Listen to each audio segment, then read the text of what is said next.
Madame, Monsieur, bonsoir. Merci de suivre Télémétropole à l'heure de Métro News. Très heureuse de vous retrouver pour notre toute dernière édition de ce journal pour cette semaine. À la une, le port maritime de Saint-Louis-du-Sud a été inauguré ce 17 janvier. Cet événement constitue une nouvelle dynamique économique pour la région et le pays, selon les autorités gouvernementales. Le Premier ministre Alix Didier Fils-Aimé a rencontré des acteurs du pouvoir judiciaire, prônant une collaboration renforcée entre l'exécutif et le pouvoir judiciaire. Le chef du gouvernement a mis l'accent sur les mesures visant à relancer les activités judiciaires et à lutter contre l'insécurité. Également, titre de ce vendredi, vers la valorisation des talents féminins à travers le sport. Du 18 janvier au 8 mars 2025, la Ligue Haïti WSFL organise un tournoi de football de rue pour promouvoir l'autonomisation des jeunes filles.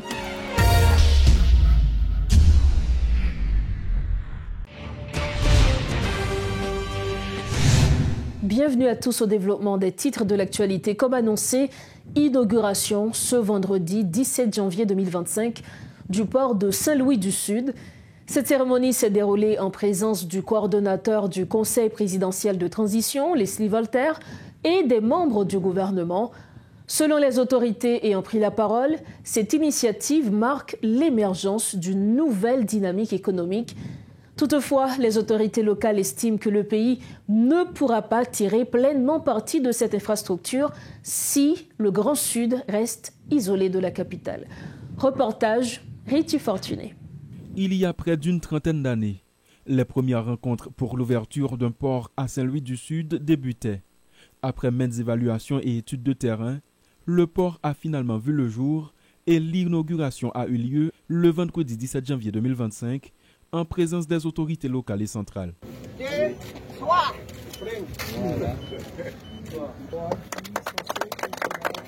Cette inauguration ouvre une nouvelle dynamique économique, se félicitent les principaux responsables dans un contexte de dysfonctionnement du port de Port-au-Prince gangréné par la violence des gangs.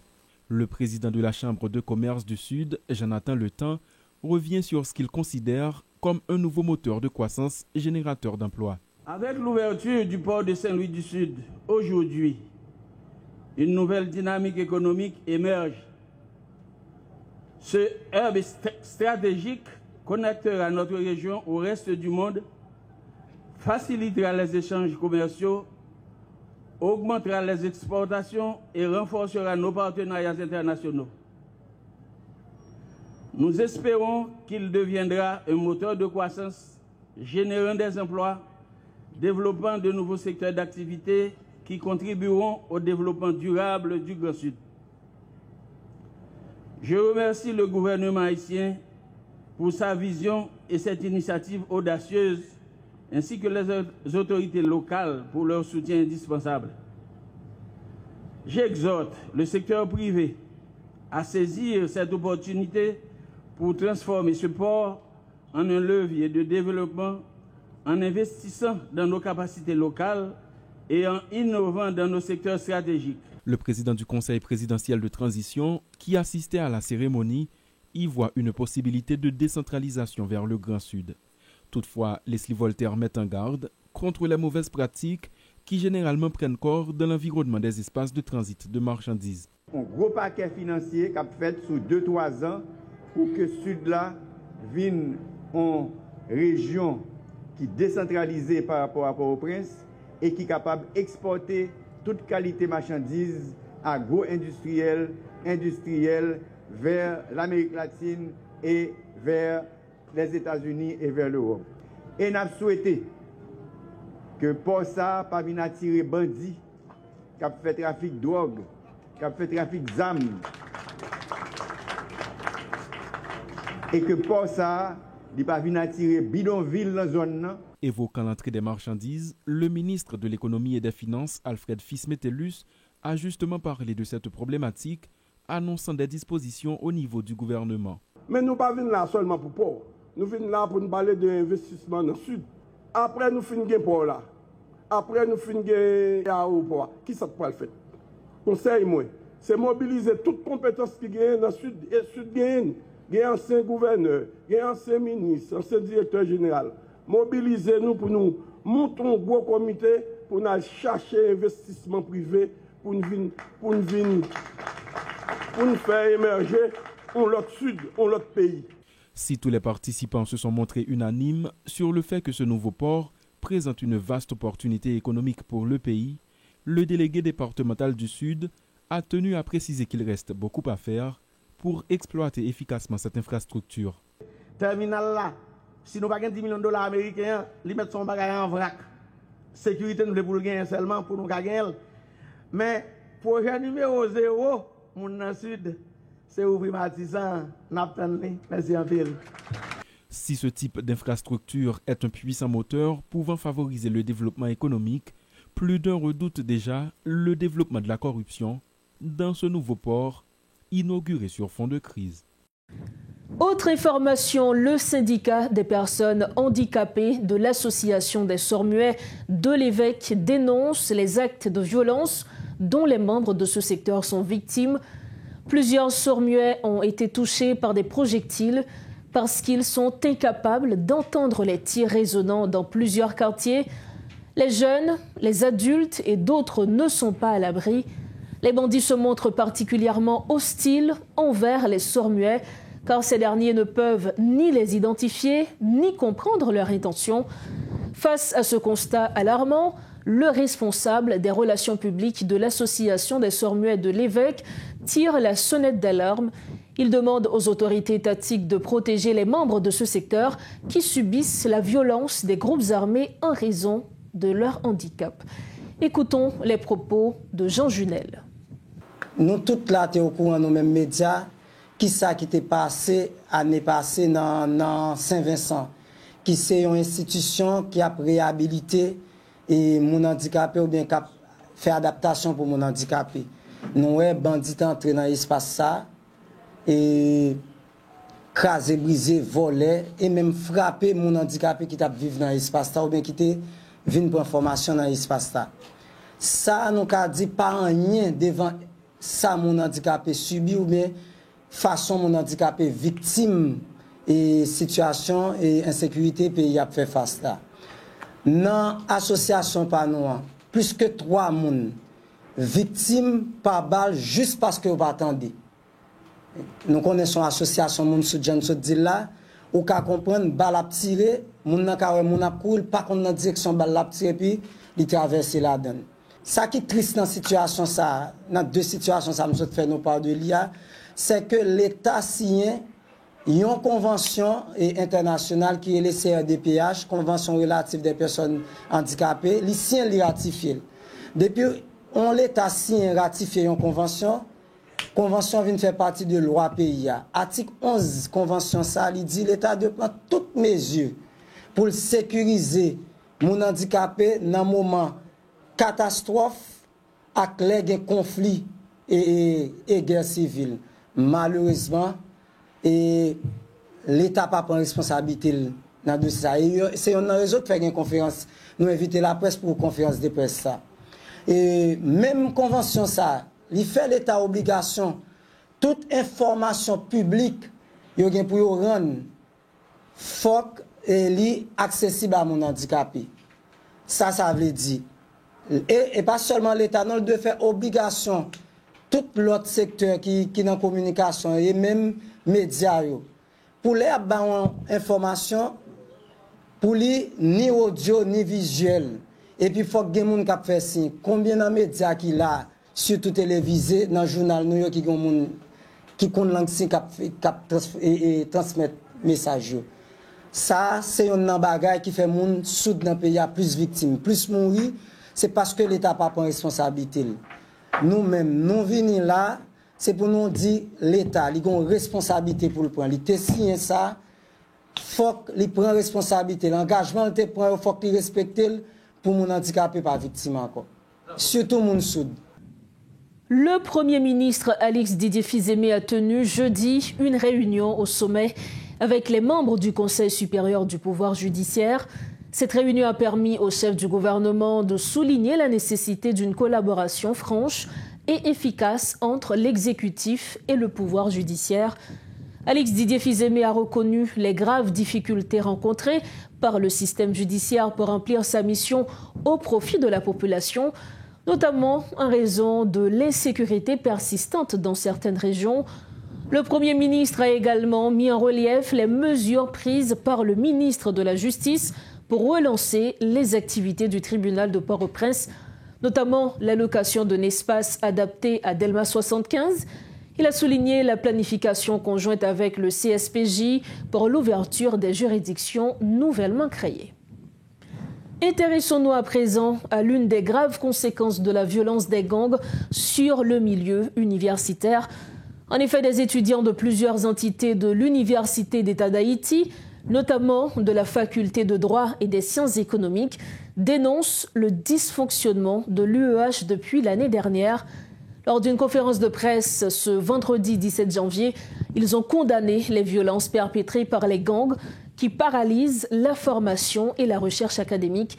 Ils ont également appelé à un retour à l'ordre constitutionnel comme solution pour résoudre les crises actuelles qui affectent tous les secteurs du pays. Les déclarations de quelques étudiants. Actuellement, là, on a parlé là, nous avons un paquet de facultés de l'État qui aux abois. Côté étudiants, pas qu'à suivre cours. Nous sommes dans une situation difficile. Aujourd'hui, nous comprenons que CPT, ça qui est là, il n'est pas pensé avec nous-mêmes en tant qu'étudiants. Il n'est pas fait rien pour nous retourner dans une situation normale pour nous suivre cours. C'est peut-être ça. Nous-mêmes, étudiants dans toute entité en la faculté de l'État, nous réunissons aujourd'hui pour nous faire une conférence de presse pour nous dire non avec le modèle de traitement qui est au bas nous en tant qu'étudiants. Et nous-mêmes, en tant qu'avant-gardistes, nous comprenons aujourd'hui. Le problème qui est là, n'est pas un simple problème académique, mais plutôt son problème politique. Et lorsque nous avons un problème politique, nous-mêmes, nous devons intervenir. Et c'est ça que fait. Nous disons non avec le modèle de fonctionnement, avec le modèle de décision gouvernement Fils-Aimé et CPT apprend côté on pas pencher sur pour tout étudiant tourner la caillou pour nous jouer une bibliothèque pour nous préparer mémoire nous. Donc c'est peut-être ça nous-mêmes nous dit population haïtienne là jodi an faut nous changer de paradigme équipe qui là pas capable solution fallait que nous voyions pouvoir aller de l'autre côté pour nous entrer dans la dynamique penser et surtout la pensée constructive. C'est peut-être ça nous proposer tout le monde dans le pays pour nous suivre nous pour nous aller vers la cour de cassation pour nous prendre un juge qui est à la hauteur pour payer retourner nos schémas traditionnels, nos schémas très méthodiques, un président, un premier ministre, côté nous pas obligé de 9 personnes qui prennent l'État en otage, côté nous-mêmes population nous pas exister. C'est peut-être ça nous dit tout le monde en nous rentrer dans le cadre de mobilisation pour nous atteindre, pour nous aboutir avec l'objectif. Et là nous constatons problème pays à confronter là, problème insécurité généralisée. Côté que territoire a continué perdu. C'est Kounia nous gagne territoire perdu. Moun apprend Balmaon, dans Crissois, dans Delma 32, en bas Monodi, de tous côtés. Étudiants déplacés. Nous pas gain espace pour nous réfléchir Kounia.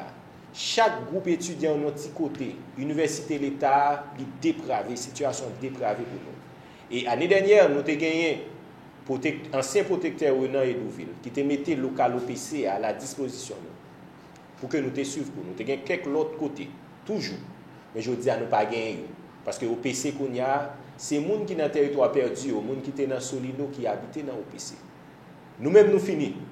Nous avons préparé mémoire, mais nous n'avons pas de bibliothèque. Et les étudiants qui derrière qui là pour suivre cours, nous ne savons pas qui côté ou pour aller.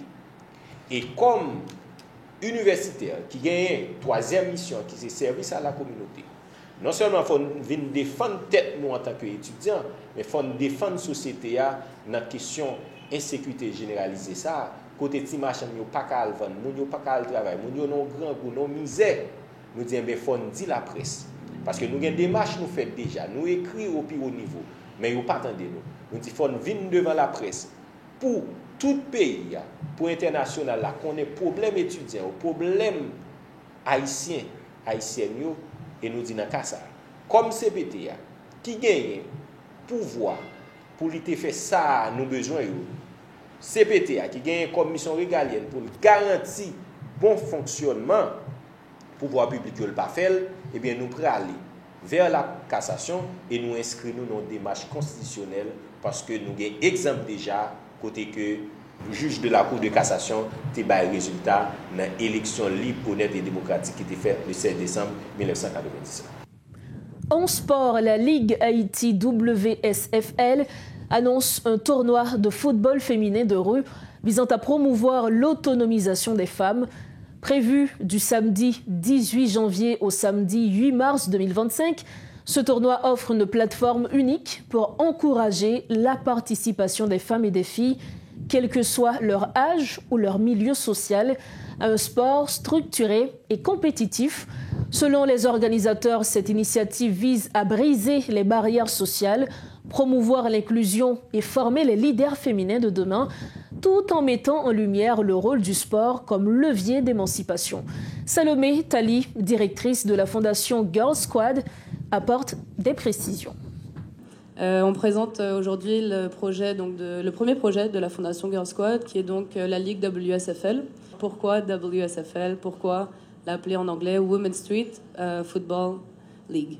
Je suis sûre que dans tous les journalistes sportifs et tous ceux qui nous regardent, si je dis Premier League, si je dis Champions League, vous savez déjà de quoi on parle. Et donc l'idée, oui, c'est un projet national, mais l'idée, c'est que ça résonne partout à l'international aussi, pour que toutes les filles puissent avoir une plateforme, toutes les filles et les femmes puissent avoir une plateforme vraiment internationale. Donc pourquoi cette ligue? Donc bon, pour moi, pour ma part, le football, déjà, c'est ma passion, mais le football féminin, c'est encore plus ma passion. Donc c'est pour ça que j'ai voulu, on a voulu faire la ligue. Puis plus tard, on expliquera pourquoi c'est une ligue de foot de rue. Moi, pour ma part, je suis venue en Haïti pour aider au développement du football féminin local. C'est vraiment ça qui m'intéresse, c'est ça que je veux voir plus tard. Donc, on commence par WSFL. D'ailleurs, je tiens à dire que la SLJ Academy va débuter une académie féminine très bientôt. Et j'invite tous les autres clubs à faire autant.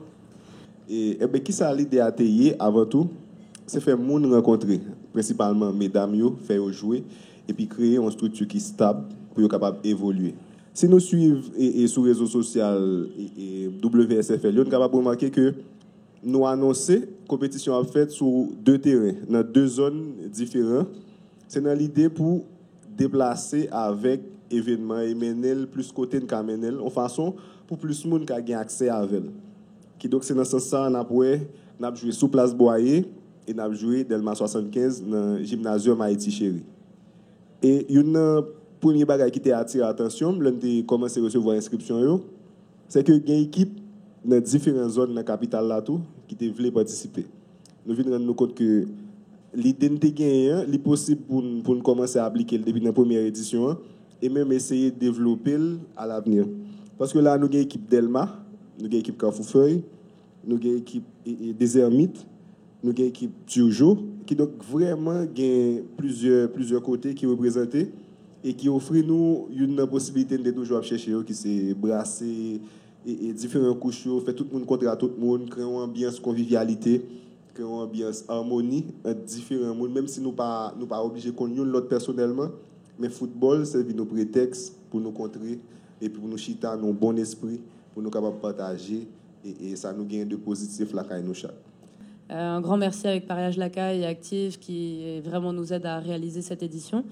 Alors le premier gagnant va gagner, la première équipe gagnante, c'est 80 000 gourdes. La deuxième équipe, donc vice-championne, c'est 30 000 gourdes. Et on fait aussi une petite finale. Pour l'ambiance surtout, et puis surtout pour donner aux gens de revenir et de continuer à faire ces tournois. 10 000 gourdes pour la dernière équipe. Pour refermer la page nationale de Metro News, des débris de la fusée Starship rentrant dans l'atmosphère ont été observés dans le ciel haïtien jeudi. SpaceX, la société d'Elon Musk, a récupéré le premier étage de la fusée Starship depuis sa base de Boca Chica au Texas. Cependant, le vaisseau a rencontré des problèmes techniques pendant l'ascension. Un des 6 moteurs de l'étage supérieur a cessé de fonctionner, suivi des 4 autres. Ces anomalies ont entraîné une perte de contact avec le contrôle au sol. Les débris de la fusée ont été dispersés et étaient visibles dans la région des Caraïbes, notamment en Haïti. Nous arrivons au terme de la dernière édition de Metro News pour cette semaine. Avant de partir, voici le rappel des principaux titres à la une de ce vendredi 17 janvier. Le port maritime de Saint-Louis-du-Sud a été inauguré ce 17 janvier 2025. Cet événement constitue une nouvelle dynamique économique pour la région et le pays, selon les autorités gouvernementales. Le Premier ministre Alix Didier Fils-Aimé a rencontré des acteurs du pouvoir judiciaire, prônant une collaboration renforcée entre l'exécutif et le pouvoir judiciaire. Le chef du gouvernement a mis l'accent sur les mesures visant à relancer les activités judiciaires et à lutter contre l'insécurité. Et puis vers la valorisation des talents féminins à travers le sport, du 18 janvier au 8 mars 2025, la Ligue Haïti WSFL organise un tournoi de football de rue pour promouvoir l'autonomisation des jeunes filles. Voilà ce qui met fin à cette édition de Métro News. Merci infiniment à chacun de vous de l'avoir suivi. Merci également à toute l'équipe qui a rendu possible cette édition. C'est le week-end, profitez bien de la vie et surtout, rejoignez-nous sains et saufs lundi prochain, toujours sur Télémétropole. Bonsoir.